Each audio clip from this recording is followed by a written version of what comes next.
All right, so welcome to the sixth lecture. So let me just start today by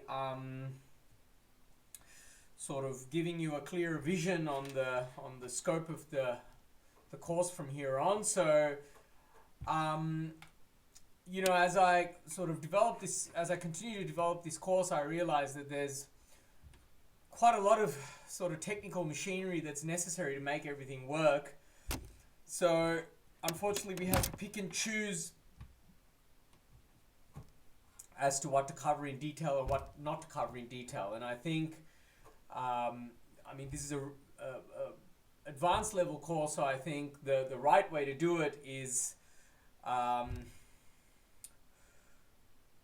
to give you a lot more breadth, and you can go off and look up things if need be. So I think it's more important that I name the concepts than take you through all of the excruciating details and the proofs of everything that I'm going to talk about.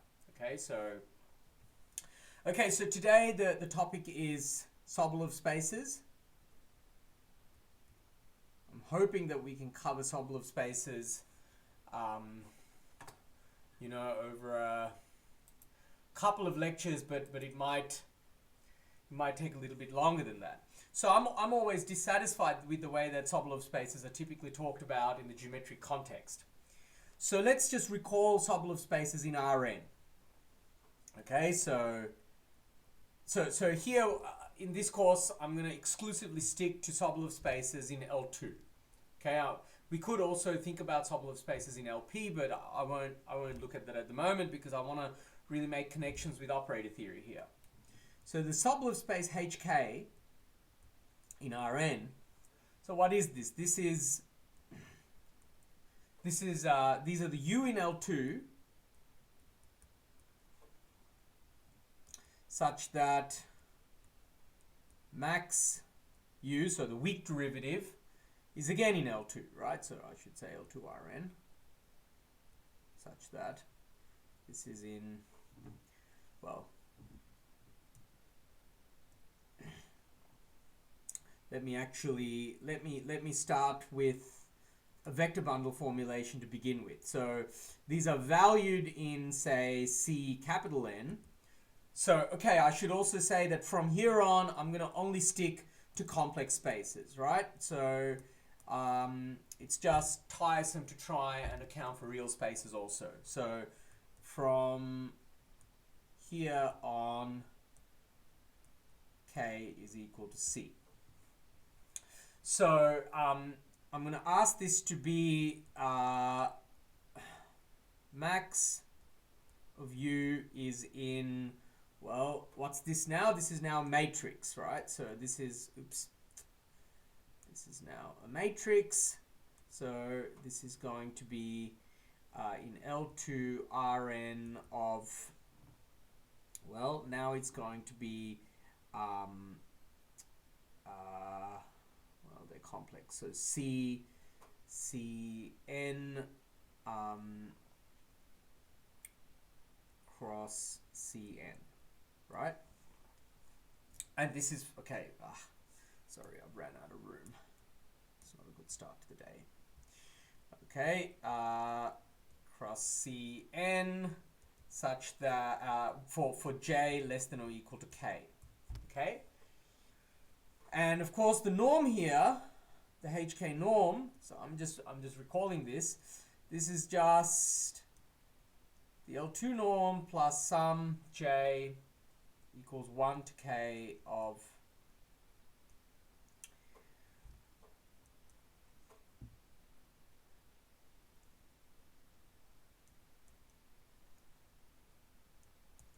In fact, I'm not writing this correctly here. I have to really iterate over the copy, so I'm just gonna leave it L2 into the right space. I can't be bothered working that out right now. Okay. So what's really going on here, right? So when we're writing these spaces in this way in Rn, we're making a lot of assumptions. So hidden in all of this is the implicit geometry, implicit flat geometry of Rn and also of the bundle Cn. So what do I mean by that? So here we're writing a differential operator Rn, which is just the Levi-Civita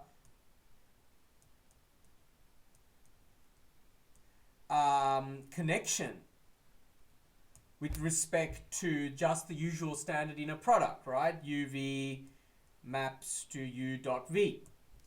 And what is this Cn valued object? Well, this is again just the flat connection, right? So if I expand this out in some bases, say EI for a Cn valued section, so this is just going to be the usual Rn UI tensor EI, right?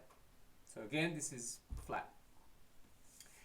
Okay, so this is something to keep in mind, that when Sobolev spaces are often talked about in the literature, there are lots of things that are hidden and implicit. So we really want to do this in the vector bundle setting. And in the vector bundle setting, we have to really take into account all of the different geometric properties.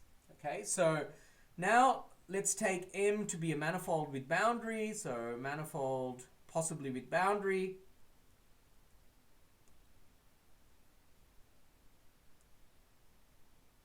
Right? E is a vector bundle over M, complex.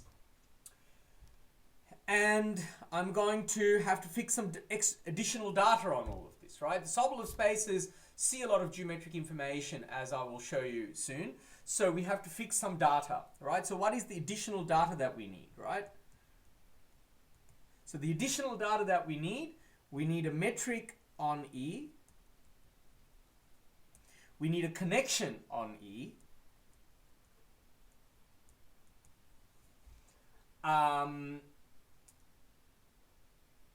We need a metric on M, by which I really mean a metric on Tm, which induces a metric on T star of M. And I want to fix a connection now on T star of M, right?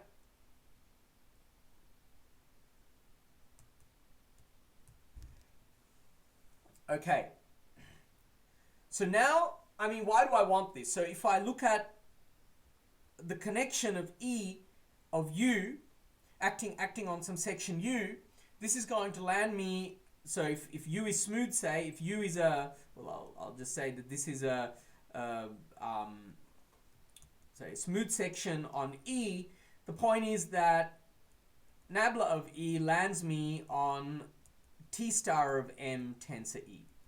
So if I want to now extend this to L2 notions, I'm going to require a metric on T star of M, and I'm going to require a metric on E, because if I want to consider the nabla E of U being in L2, I have to really look at the metric geometry of T star of M, the metric geometry of E, and I of course need this connection E. Okay, so this allows me to build a Sobolev space of order 1. But to get to higher order Sobolev spaces, I want to extend, so I want a new connection, so T star of M tensor E. So what's this connection? So we induce, so I should say this is induced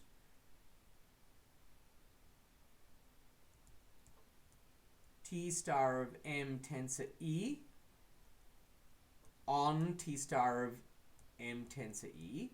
So what is this induced connection? So I induce this connection by just asking for it to satisfy the product rule, right? So this on U tensor V is T star of M U tensor V plus U tensor T E of V. Okay? All right. So, so by induction, I get you know, by replacing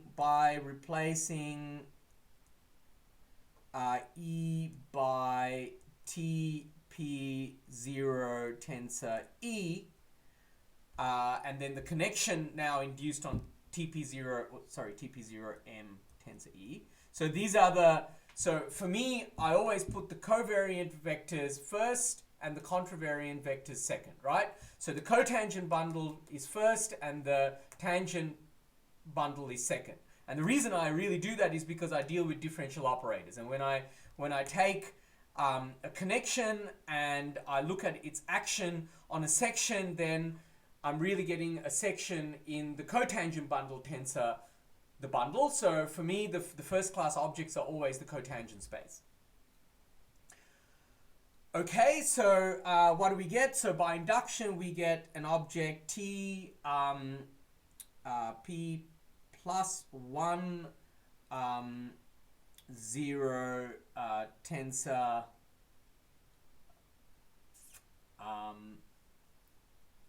E of U tensor V, which is, well, T star of M V, U tensor V plus U tensor TP0 tensor E U tensor that's V. Okay. All right, so just to fix our notation, let me just introduce something because this is somewhat cumbersome. So I want to talk about powers of operators. So I'm going to take the pair nabla E. Maybe this is not the nicest notation, but it sort of keeps things clear. So I'm going to define. So this is now a new differential operator I'm defining, and this is just defined to be E. So this is just a differential operator. So I want to now. So what am I defining? I want to define. Let me write that first. So I want to define differential operators E T star of M to the J, which is going to take me from E to well, I guess J copies of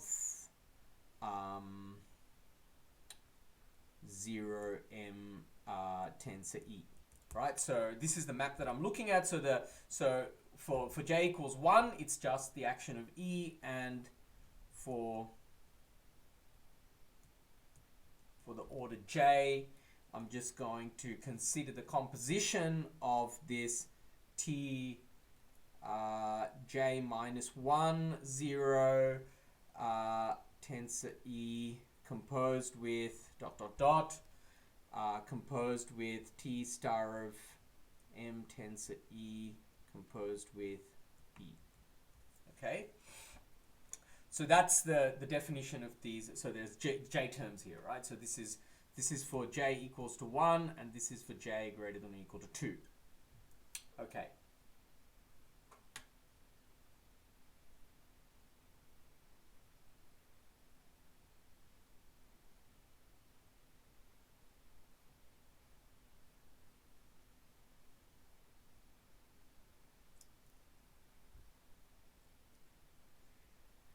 Yes, so the point is that so here, if I take a connection here, so the question was, what is my convention in terms of where the direction goes? So the point is that this is now a section of the bundle T star M tensor E. So if I'm given a direction and I insert it into here, then it's evaluating something because this is in the dual bundle in the first slot. Okay?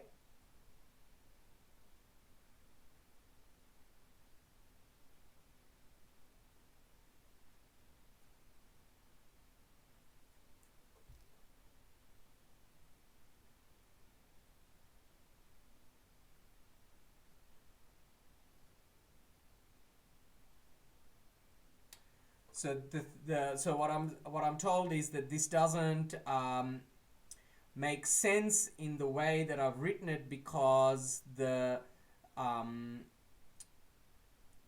argument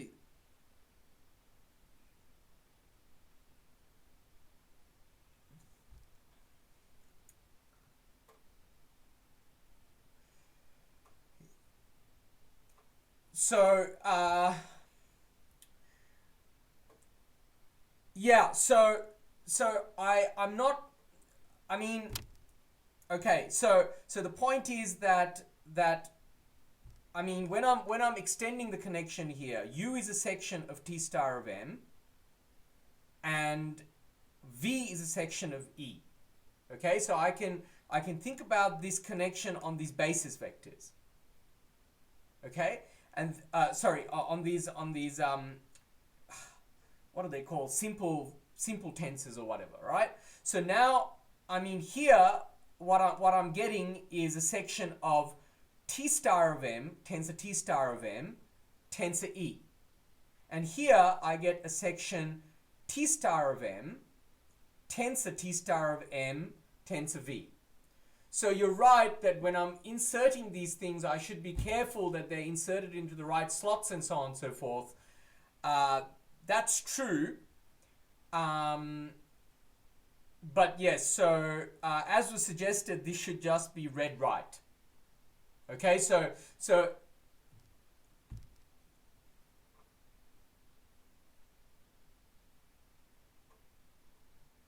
yes, okay, so maybe I will do that. So maybe I will put in a subscript here to denote what's going on.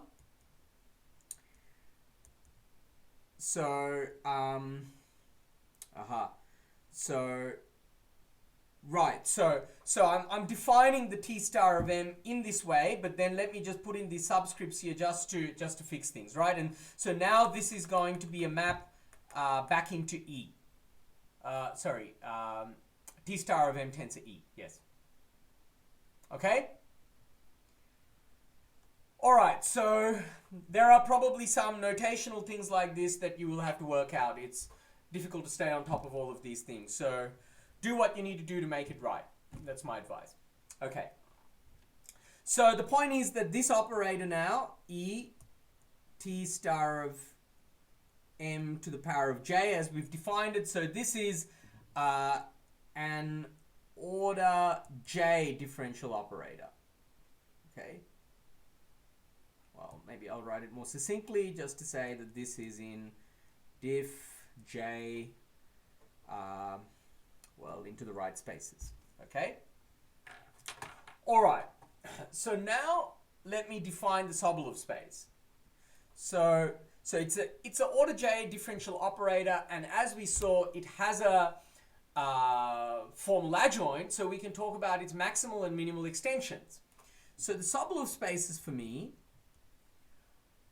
us, are precisely, I'm going to denote it by a whole lot, so I have to really denote it by all this data that I have, right? It really depends on all of this data. So this is going to be equal to the intersections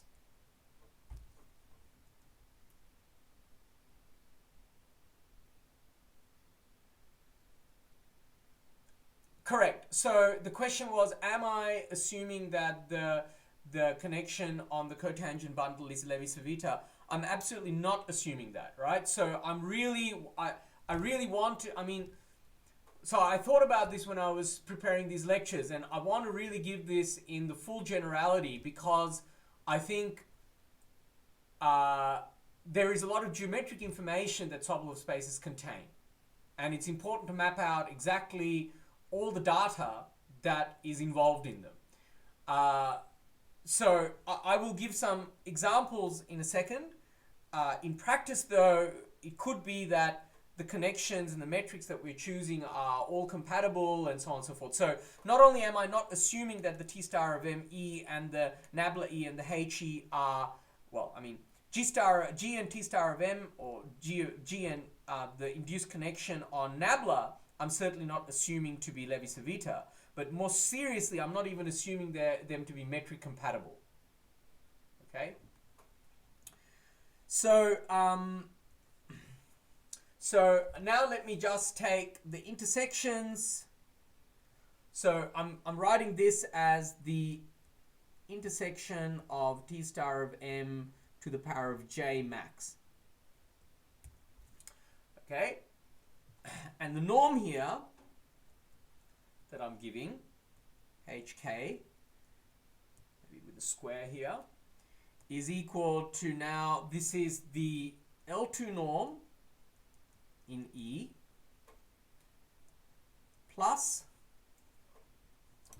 now I'm taking J equals 1 to K nabla E T star of M to the J of U squared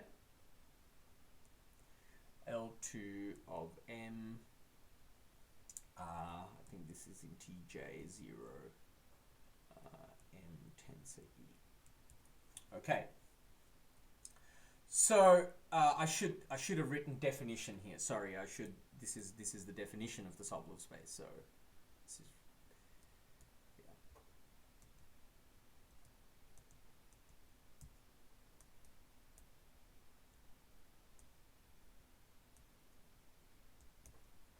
Okay. Now the HK0, I mean, we can now proceed as we do in Euclidean space. So this H, E, G, nabla E, T star of, nabla T star of M.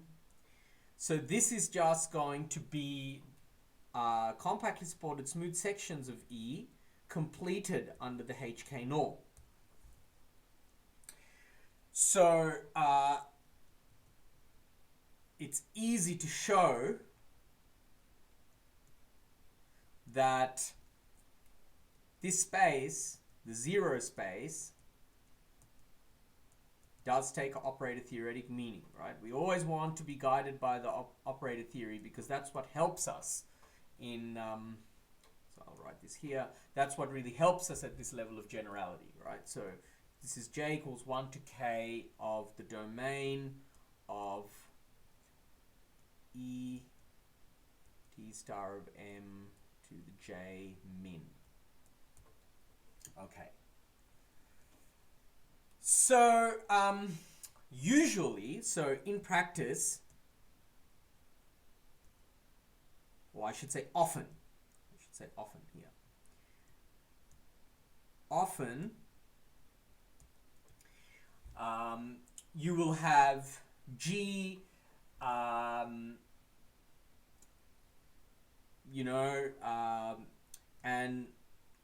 well, you have the TM, which induces GM is the Levi-Civita connection.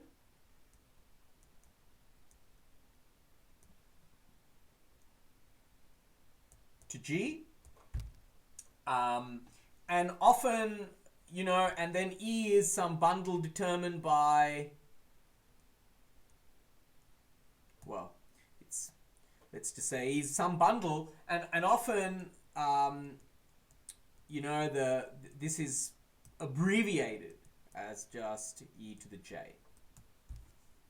Okay, and often you see, well, this is not discussed a huge amount in the literature on vector bundles, but often, all of these things are omitted.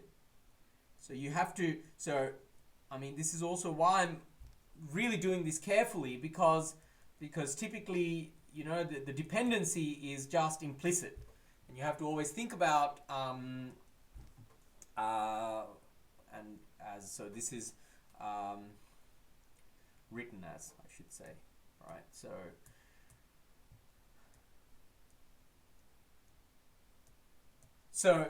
just, it's very important to be careful when you're reading these things, what all of this exactly means. So let me quickly give some examples. So, okay, so Mg is Riemannian manifold, and E is, say, the tensors of rank PQ, and then this is, say, the induced from Levi-Civita, and then the nabla E is also the induced connection on the tangent bundle, right?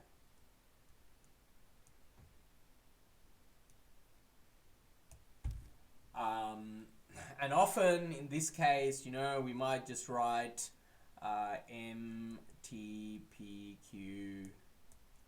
is equal to U in L2 MTPQ M such that nabla JU is in L2.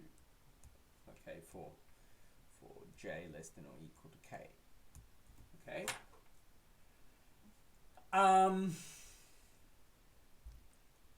Okay, so that's the first thing I want to say. So the choice of, so P equals Q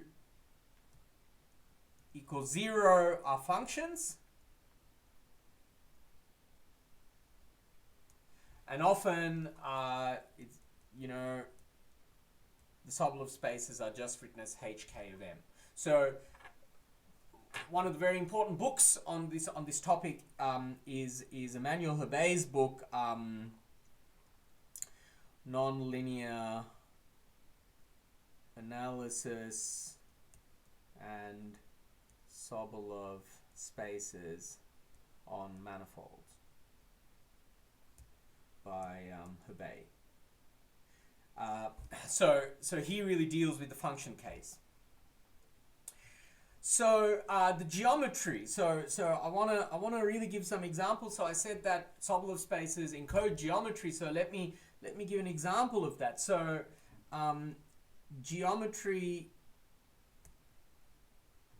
in Sobolev spaces. So the first thing I want to point out here is that in the case of Rn,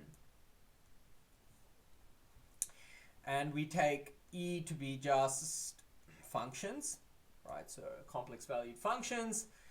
In this case, actually, we have that we have hk of Rn is equal to hk of 0 Rn. Okay? And an equally important fact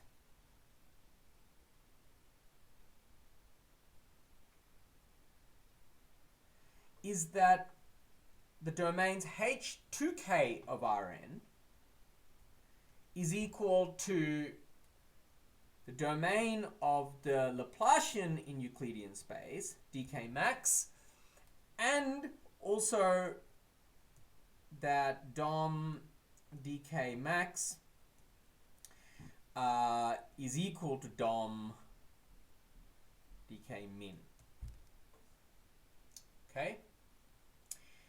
So that's what happens when things are flat, or when, more precisely, it's not just flatness, it's really a sense of flatness at infinity, right? That somehow everything is nice at infinity. So what do I mean by that? So let me give you a very a guiding example. So let's take an arbitrary manifold now, which is Riemannian. And of course without boundary. Okay? So a fundamental assumption here is that G is a complete metric. Okay, so the Hopf-Runau theorem gives you a multitude of different formulations of what it means for a metric to be incomplete for a boundaryless Riemannian manifold. You know, you can just think about it as a metric, the induced metric space being a complete metric space. Okay. So one thing that we have in this setting is the following: that h1 of m, h1 naught of m is actually equal to h1 of m. So this is really on functions, right? So we're talking functions here. So non-trivial things happen even on functions when we have geometry. So the question is, so this might seem like a really harmless question, but actually the question is h2 of m equal to h2 naught of m? And the answer is, we don't know. I mean, likely not, in general. Okay, so in general, likely not. So there are results. Of course, this is asking when these two spaces are equal is actually a current and trending research question. So there are people looking at it. There are modern results that I won't touch upon, but I will just explain a very, very quick result, which I actually proved in my thesis, which shows really how curvature comes in to play. So, so one thing is, last time I explained this theorem of Chernoff's, which tells us when, you know, for bounded symbols of differential operators, when the powers of this operator is essentially self-adjoint, meaning that this quotient between the maximal and minimal domain is 0, right? So what we can say is that G being complete implies that dom K max mod out dom K min. So I'll write it in this way because we want to think about boundary value problem formulations of this. So this is the 0 vector space. Okay, so it means they're equal. So that's good. That's exactly like the case of Euclidean space. However, it is not the case, like in Euclidean space, that the maximal domain of the kth power of the Laplacian is equal to the Sobolev scale. Because the Sobolev spaces are really about the full Hessian. And the question really is, can you control the Hessian in terms of the Laplacian? The Laplacian is a trace. So a priori, it's a weaker operator. So, so what do we have here? So the tool that we have is the Bochner's formula.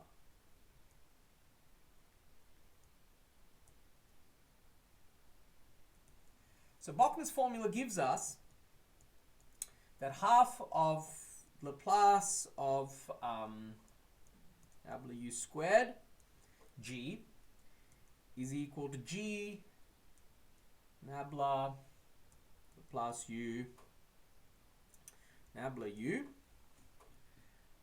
plus the full Hessian plus Ricci curvature of G nabla U nabla U.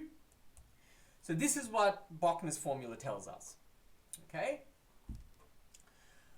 So if now there exists some real valued R, number eta say, such that the Ricci curvature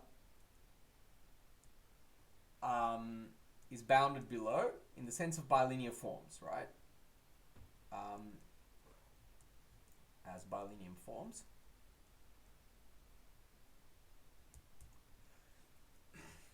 Then we get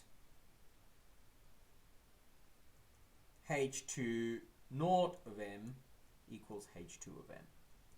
Let me just say that this is certainly not the state of the art. I'm just explaining this because it's something easy to describe because we have all the essential ingredients.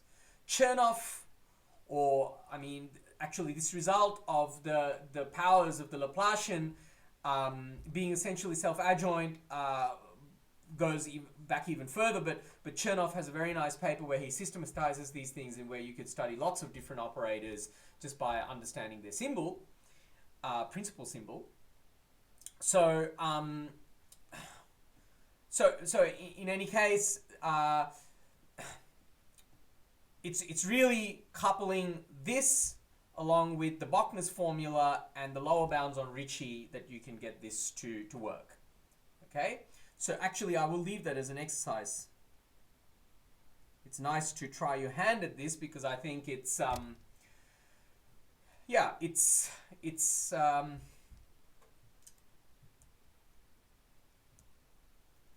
something fun to try and prove. It's actually a very simple thing, actually.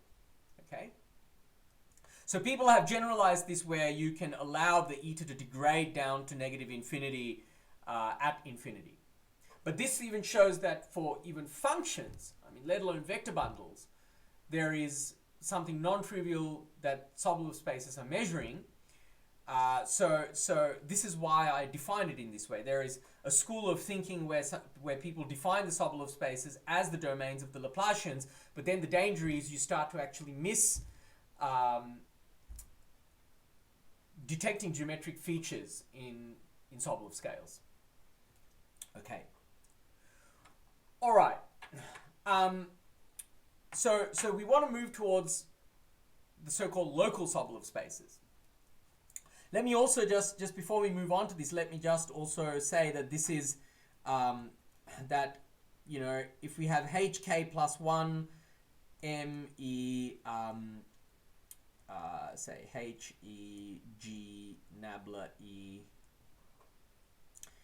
nabla star of m, so this is certainly contained in hk, right? So I just want to just point this out. And similarly for the min. Okay, it's just really by definition. All right. So to move on to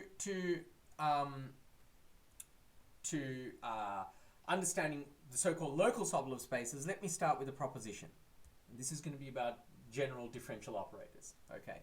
So let D be a differential operator, M e to f, and let H1 and H2 be different metrics on E. And mu1, mu2 be different measures.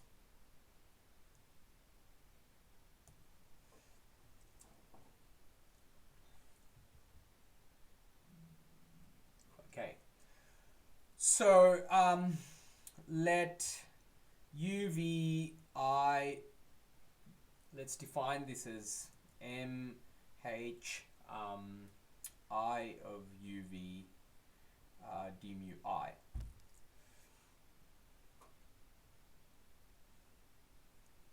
Okay, so if we now have a section, so if we have U subset of M with U compact, and we have psi in measurable sections of E, maybe I'll just, yeah. Okay, with support psi contained in U, then the first claim is that psi is in L2 M E H1 mu1 if and only if psi is in L2 M E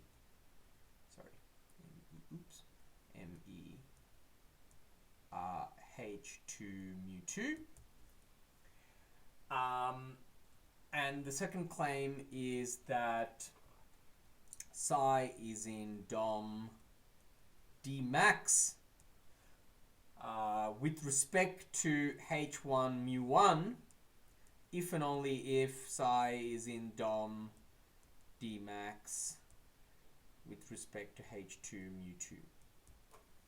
Okay, so in general we have non-compact manifolds, so things can deviate far away. But locally, what it's saying is that things behave as they should. Moreover, so there exists a constant depending on all of these factors, hi, mu I, say, such that C inverse of d psi, well actually, yeah, d psi, d psi h1, this might actually not depend on mu I, d psi h2. So this is greater than or equal to 1, I should say, such that d psi h1. Okay. So in some sense, the proof is probably obvious. So since all the objects are smooth, since, well, hi and mu I,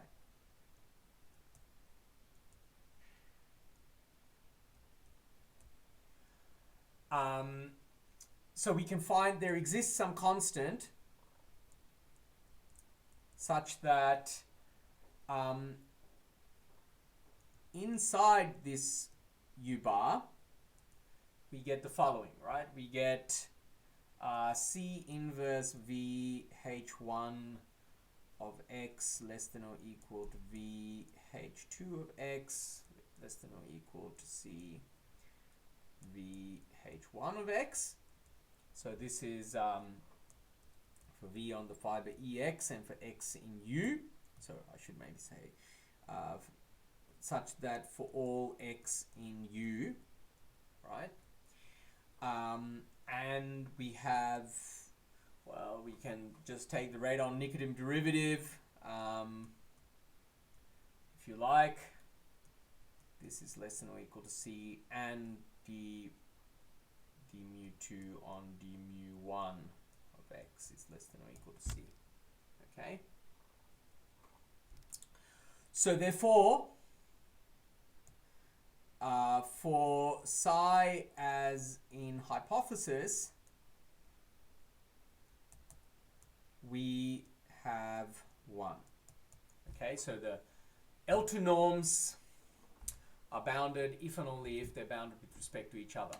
So therefore they're in LP, L2, in LP actually. For the second conclusion, that's a little bit more work. For 2, consider V to be open, open, V compact, such that U bar is contained in V. So we're just enlarging the set U a bit. We can do that. As before, we have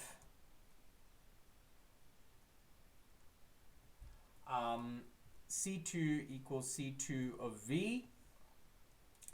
And now we can also find an endomorphism on E such that H1 UV is equal to H2 B UV. Okay, so for all UV in EX. Okay.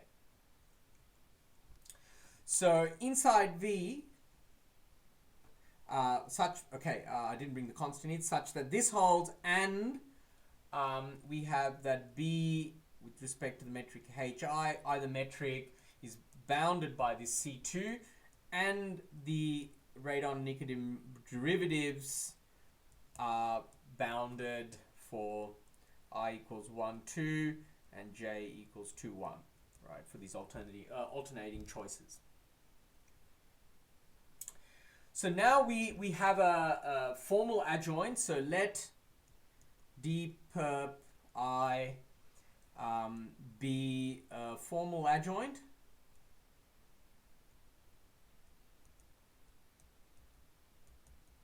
With respect to the HI.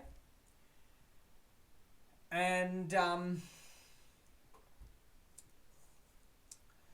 suppose that psi is in DOM D max H1 mu 1. Okay, then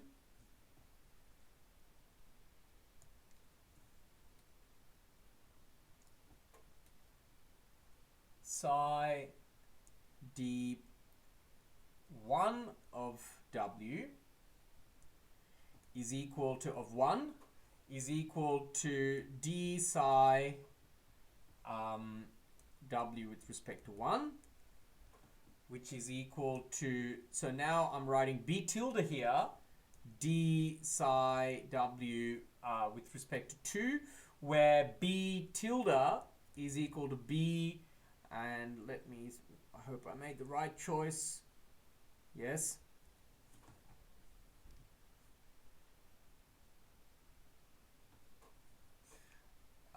The formal adjoint. So the question was, is it correct to say a formal adjoint? No, because it's unique. Yeah. Okay. Anyway, so I make a choice of B in this way. Yeah. I should also actually just make a point here. I really fixed two bundles E and F here, but I really am working on the bundle E. It's complicated to involve the bundle F because I would also need different metrics on F. However, if I just work on the bundle E equals to F and I want to work on, say, two different bundles, I can always take the sum of these bundles and then I can look at an operator matrix where the operator maps, so an off-diagonal matrix of operators, right? So I'm just going to leave that as a comment now, so you can change E equals to F because otherwise, you know, the proof gets too technical. Okay. And I want to keep things conceptual. So anyway, so now what am I doing here? So I'm going to now pull across the B, psi, and I'm going to pull across. So this adjoint is with respect to now the metric, the second metric, and so what do I have here? I have psi. Now I have D. So here, I mean, the B here is something smooth. So remember, I should really have said where these things are coming from. So omega here is in this is compactly supported smooth ME. Okay, so the point is that the B star, I mean, this is an endomorphism that is pointwise defined, so this is still compactly supported smooth on the interior. So now I can pull across the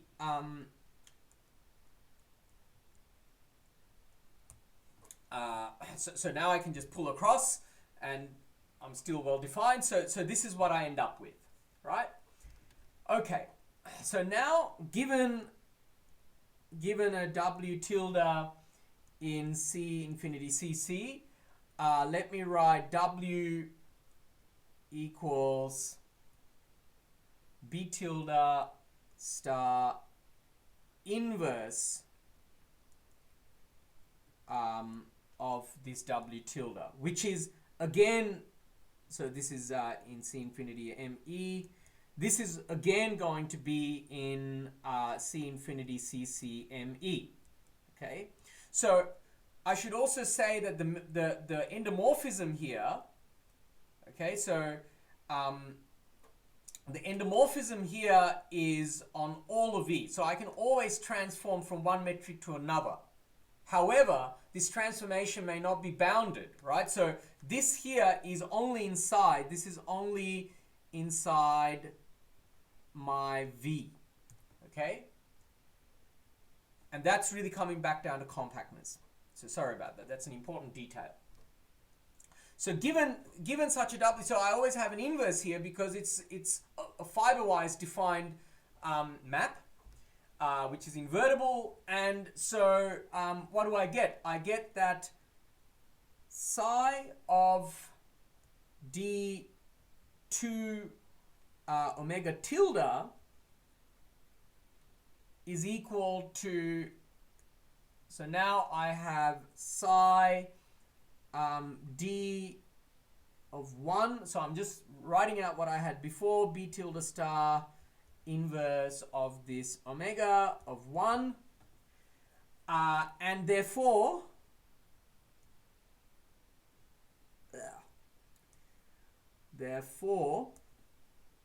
we have that 2 of omega tilde of 2 is going to be well, equal to the absolute value of this. So that's going to be bounded by this B tilde star inverse omega tilde of now L2 of M E H1 mu1. But of course, this map is also bounded inside. So this is also, I mean, the psi here. So sorry, I should write U here, right? Because the psi is supported only in U. So I can multiply this by just a function that is 1 on okay. So I should say that this is equal to chi of this, where chi is equal to 1 on U and 0 outside of U bar. Okay, so that's really what's going on here, to be totally precise. So I have that I can localize this thing, and now I have an estimate. So I'm going to forget the constants and just absorb these constants. So this is L2 M E H1 mu1, right? So what's the upshot? So now let me see. So okay, I should say that. Okay, I'll keep this to still U for the following reason. So I'm just integrating on U here, but now inside U I can change the inner product again because I have the bound. So now I can swap to H2U2, right? So the constants that get absorbed into these implicit constants in the inequalities are just coming from the fact that we're just doing things inside U, and the metrics H1, H2, mu, and the measures mu1, mu2 are all comparable inside there. So what does this tell us? So this is the adjoint formula, right? So this is telling us now that psi is in dom d max H2 mu2. Yes.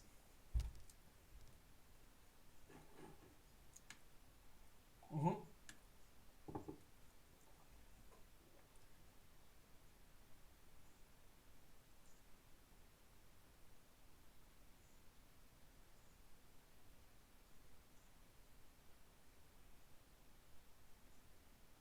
Precisely. So the question was, why can I estimate B inverse adjoint? Well, actually, if you look at this formula here, oops, sorry.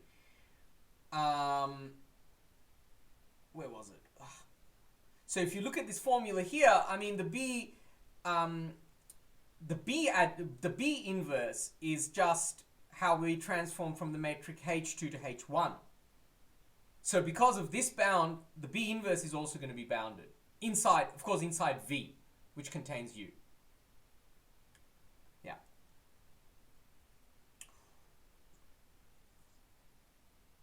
The B twiddle is the composition of the radon-Nicodim derivative with B, but of course the inverse, the 1 over this radon-Nicodim derivative is going to be the opposite radon-Nicodim derivative. Yeah. Okay. Okay, and now the required estimate also holds. Well, not the required estimate. The estimate in conclusion follows. I think I said that the constant now would depend on the measure, but of course it doesn't, right? Why are we doing all of this? Okay, why are we doing all of this? So the reason is for the following. So the corollary. So the corollary is, let U be a subset of M with U contained in M, with U closure in M compact. Of course, U closure is always contained in M. Sorry. Okay, this is a compact set. Suppose that...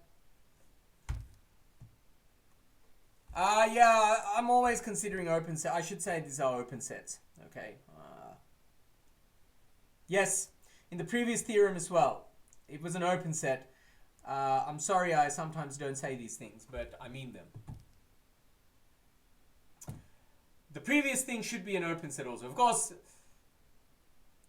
yeah, so it should be an open set. Suppose that GI, HIE, nabla IE, T star of MI, for I equals 1, 2, are two sets of metrics and connections.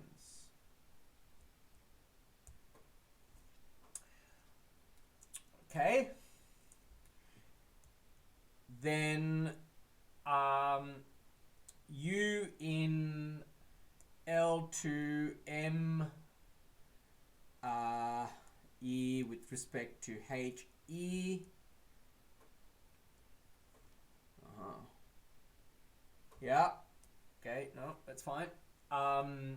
With support U in U satisfies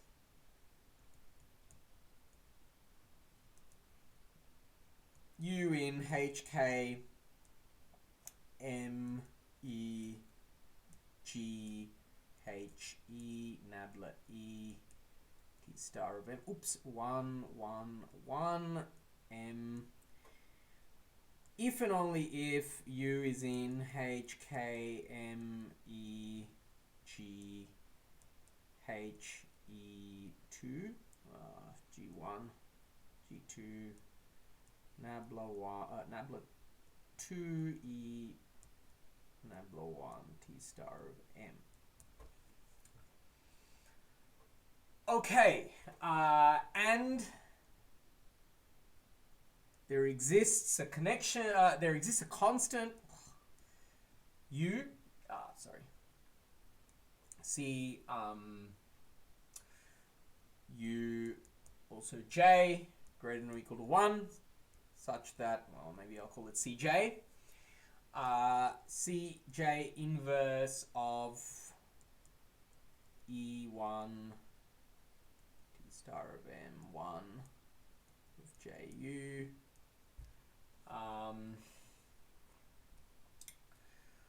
Okay, this is with respect to G, the induced fiber-wise metric on the correct bundle with respect to G2H2E is less than or equal to, well, okay, I'm not going to write this because all of this writing is going to take too much time. I'm going to say with respect to the constant Cj, and by that I mean we have the inequality above and below, as we should.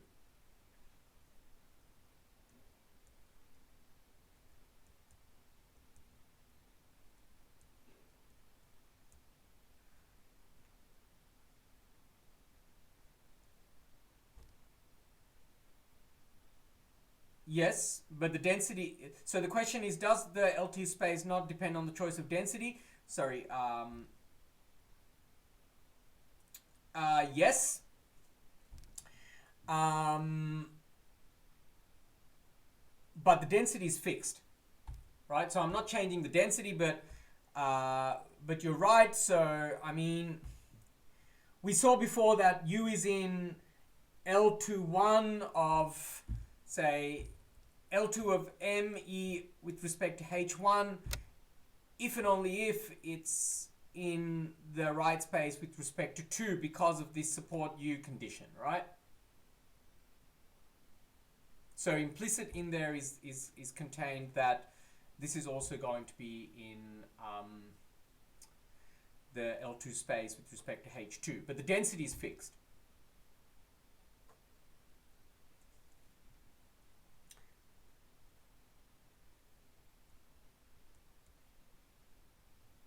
Yes, the M is always a measured manifold. Yes. Yeah, in everything we do, because we have L2 spaces lying around, we should always assume that M is a measured manifold. Okay. So, the majority of this proof comes from the previous theorem, right? So if we directly apply the proposition when without changing the operator, right? So before it was for a fixed operator. So only changing the metrics, t star of m1 equals to t star of m2. If we applied with this choice, then we get the desired conclusion for changing metrics. But the claim was that also we could change the operators. So, I mean, so for that, for allowing a change of connections, observe that 1e minus 2e is a differential operator of order 0. Okay? So more generally,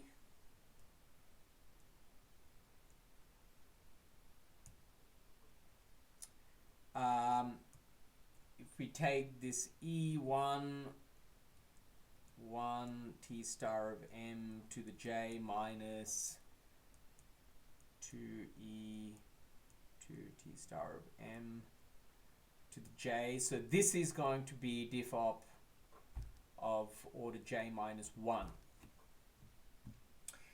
That's really because connections have the same principal symbol in some sense, right? So I'll leave this as an exercise. It's a hard exercise, so I wouldn't attempt it. I mean, it's not hard, it's just computationally intensive. Well, maybe you can find a nice way of expressing it, but okay. All right, so why have I done all of this? So I've done... So the suggestion is that this falls immediately out of the global definition of principal symbol. Well, the first statement does, but okay. The second statement, yes. Okay, sure, yeah.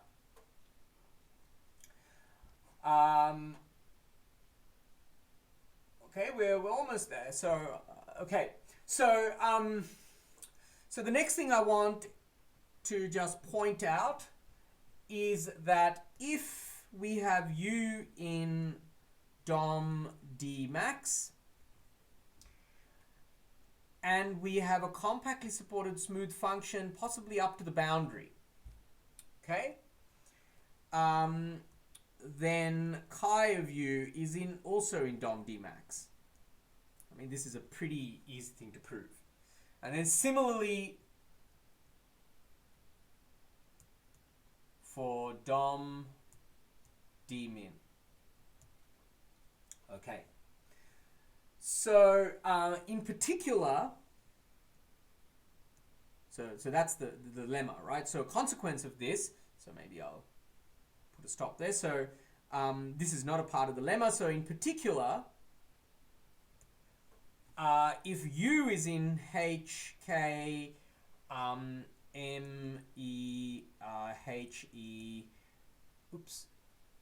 G nabla E T star of M, we have that chi of U is also in ME H G nabla E T star of M. Okay. So you can try and prove that. That's again just using the adjoint, I mean the definition of the maximal domain. Okay. So by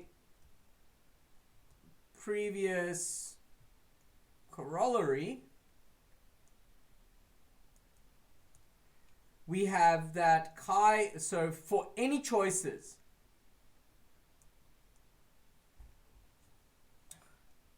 and any choices.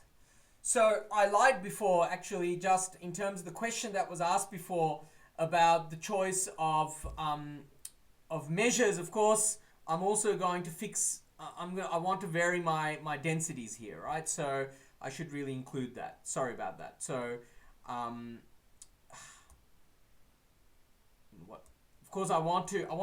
Yeah. In what is to come, I have to really vary the density. So connections, metrics, connections, and densities.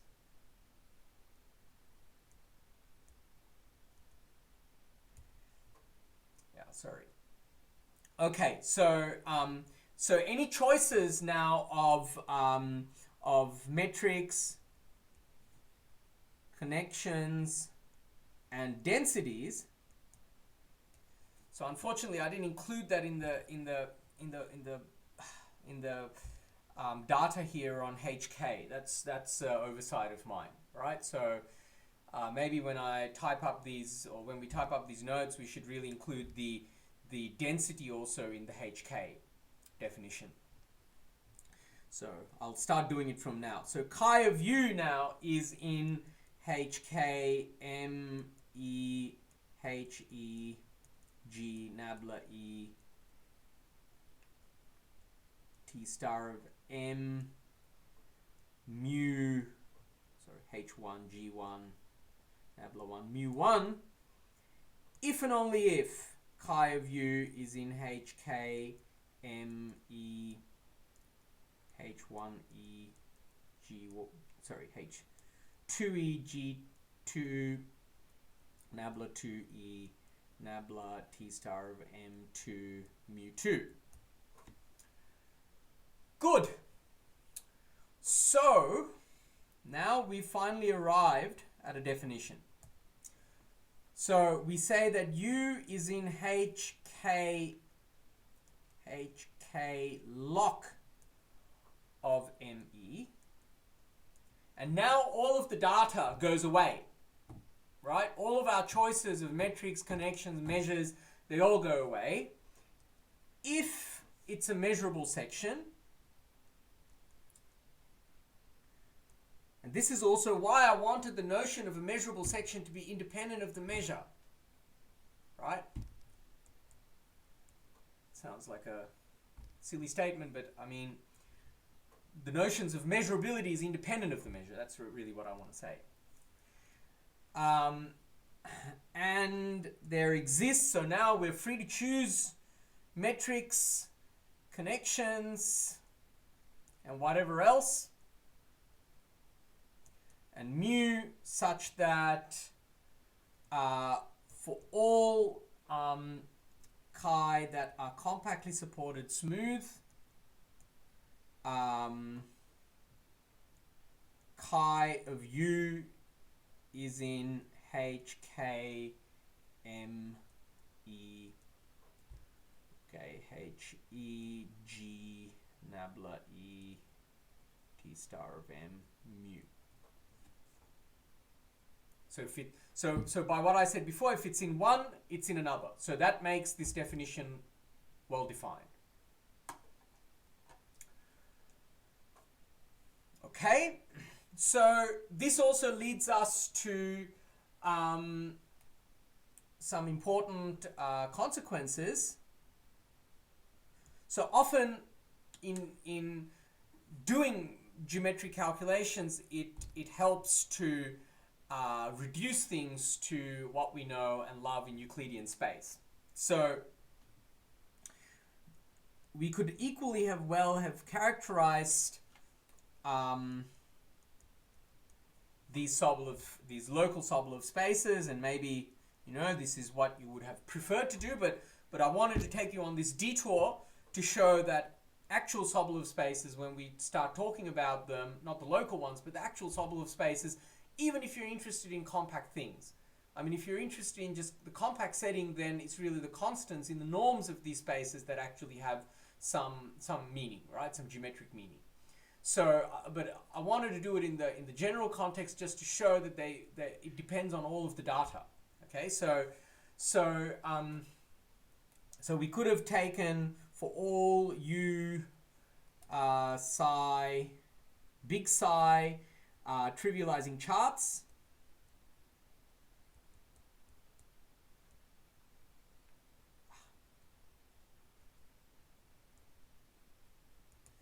We have that psi composed with u restricted to this u, so this is the u, composed with, say, this psi inverse is in hk log of psi of u in Cn.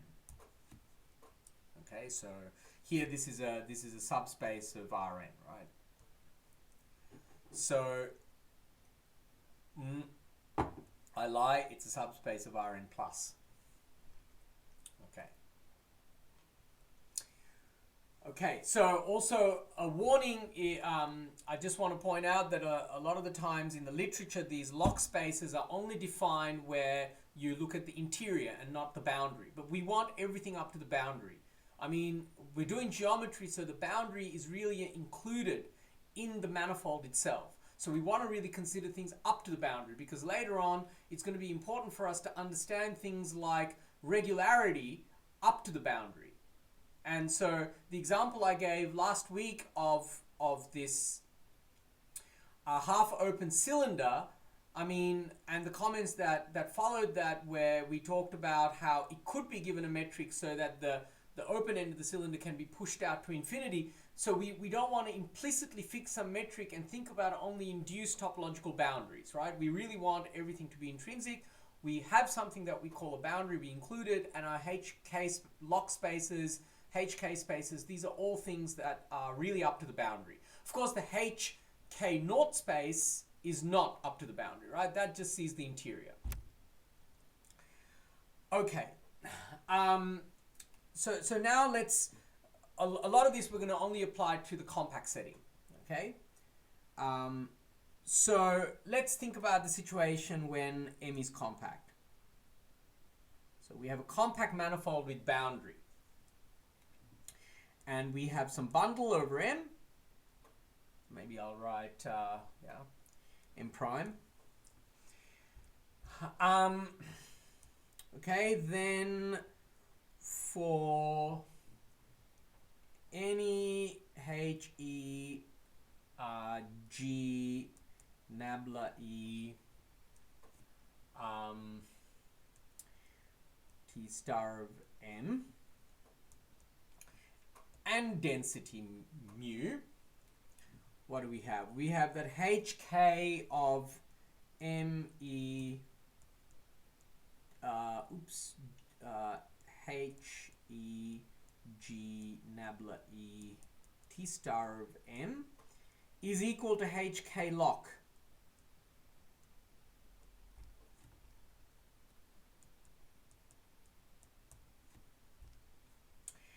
And H K naught M E H E G nabla E T star of M. So this is equal to the U in HK lock ME, such that the support of U is in the interior.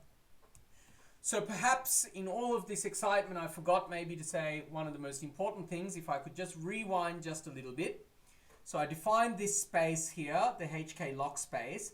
This is, of course, a topological vector space. It's not a Banach space, but it's still a topological vector space, right? So it is equipped with semi-norms. Okay, so the semi-norms are, we take, okay, so we take open sets, well, the semi-norms, so the semi-norms are going to be maybe I'll index them over this compactly supported section. So the semi-norms are going to be just chi of u hk dot dot dot of all of this stuff, and these are a family of semi-norms. Okay, so k chi in C infinity C of m. So this is a family of semi-norms. And of course, this then becomes a locally convex linear space. Okay. So this equality here really means that, you know, there's only, of course, there's only finitely many semi-norms, right? That's really what it's saying. All right. So these are two very important spaces. Another consequence that I just want to really point out is that if now M is compact and we don't have boundary, then we have the following, right? Then we have that hk of ME is equal to hk of naught ME. Okay, so all right, so yeah, we have 10 minutes to go, so I'm wondering whether it's a good idea to start thinking about what we could do in 10 minutes. Okay, maybe I will make a start on the next section if there's no immediate questions. Okay, so I hope that everything is clear now. So, you know, the way we started off, we defined the Sobolev spaces using some fixed geometric data. We showed that locally, these local spaces are independent of any fixed data, but of course, we could now choose, now it's a topological vector space with semi-norms, and, you know, the fact that the choice of metrics and connections and densities does not make an impact on the semi-norms is really because we can change on these compact sets from one metric to another. So the semi-norms are also going to be bounded above and below. Then we see that in the compact situation, and we also now have a characterization of these Sobolev scales in terms of things coming purely from the Euclidean scale. So we can see the way in which these lock spaces only really depend on the trivializations and the differentiable structures that we have at play. So in some sense they are really Euclidean, and then we have that for the compact situation, that again, you know, the choices of these matrix connections and so on and so forth, they go away. And when we're boundaryless, everything is completely unique and determined. Okay.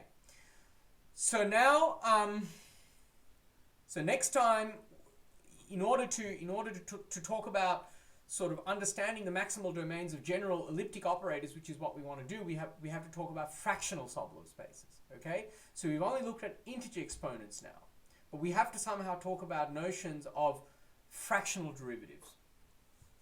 So maybe just to recall some facts, let me just talk about Rn, right? So what is the case of Rn? So recall, maybe I should have recalled this earlier, that this is just you recall the Laplacian of Rn, okay? So this is just the standard Laplacian. And that under the Fourier transform, so under the Fourier transform,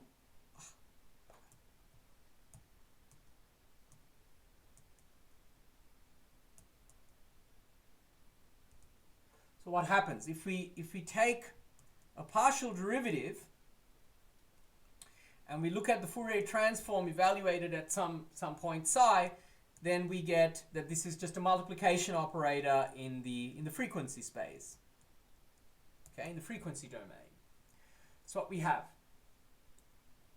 So how can we think about the HK? So the HK space now, this is equal to the intersection J equals 1 to K of DOM, well, Laplace K, sorry, of maybe nabla K, right, as we wrote before.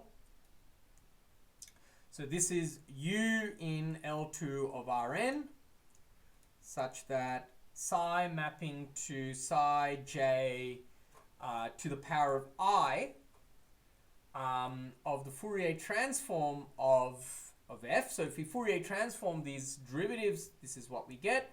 We want this to be in L2 for j equals to 1 up to n and I equals 1 up to k. And equivalently, we could write this being U in L2 of Rn such that psi mapping to psi to the k of the Fourier transform of U at psi is in L2. Okay? So now I just want to recall, furthermore,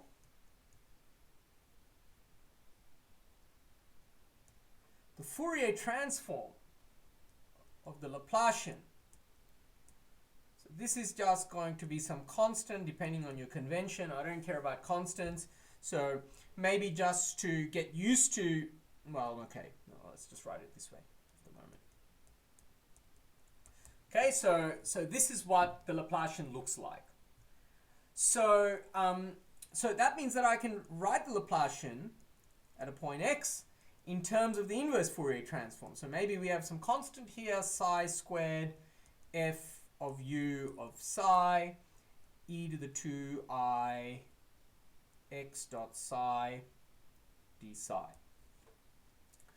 So why do I care about all of this? So actually we can think about the Fourier transform is really in what is to come. It's really can be seen as a functional calculus for the Laplacian.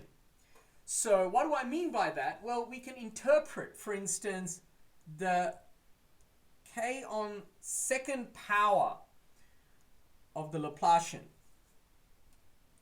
right? This can be interpreted as the inverse Fourier transform of psi mapping to psi to the k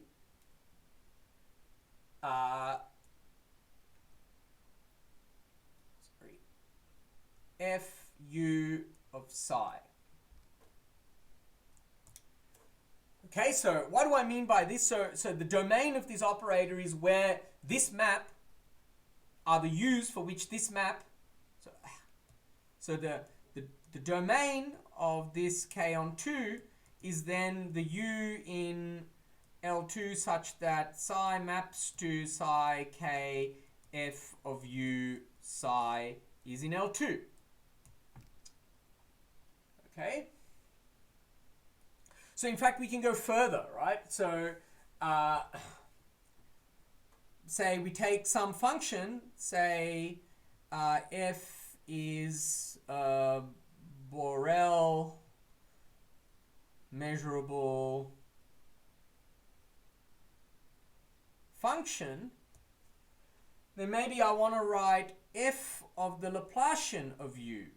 And how do I write this? Well, I just want this to be f inverse, as I wrote before, psi maps to, say now, f of psi. Or f of modulus of psi, I should say. Modulus of psi squared, let's just say. F of u of psi. And the domain of this operator, so I've just defined a new operator. So the domain of this operator I define to be the u in L2 such that psi mapping to f of modulus psi squared is in of f of u of psi is in L2. Okay, so why am I telling you all of this? Well, I'm telling you all of this because this characterization of the Fourier transform, I mean, of the Sobolev spaces, allows us now to basically replace the k with any real number. Right? There's nothing stopping us from replacing the k with a real number. So, i.e., h alpha. So now k is no longer an integer. So alpha is say a positive real number. Let's keep things positive for the moment. We will come to negative Sobolev spaces in the course of things because that's really important. So for a positive real number, we get that this can be defined as the u in L2 such that psi mapping to psi to the alpha Fourier transform u of psi is in L2. But conveniently, this is exactly now the domain of Laplace to the alpha onto as I've defined it as a function of the Laplacian. Okay? So with that, I will leave you. I'll stop this lecture because this just motivates us from a Euclidean point of view, how we could view these Sobolev spaces or these fractional Sobolev spaces in terms of a functional calculus of an operator. Now, unfortunately, the Fourier transform doesn't survive nicely onto vector bundles. But what we will see next time is how to instead use functional calculus, a more operator theoretic formulation, and a functional calculus for self-adjoint operators, which is the first functional calculus we'll see, that allows us to also talk about fractional Sobolev spaces, at least on compact on compact manifolds with boundary. Okay, thank you. Any questions?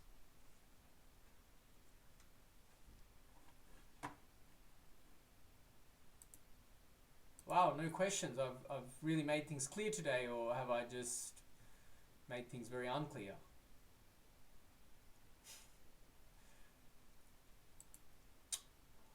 All right then. So I guess we'll call it a day, and I'll see you on Monday. Also, just before I leave, so maybe I'll stop the recording.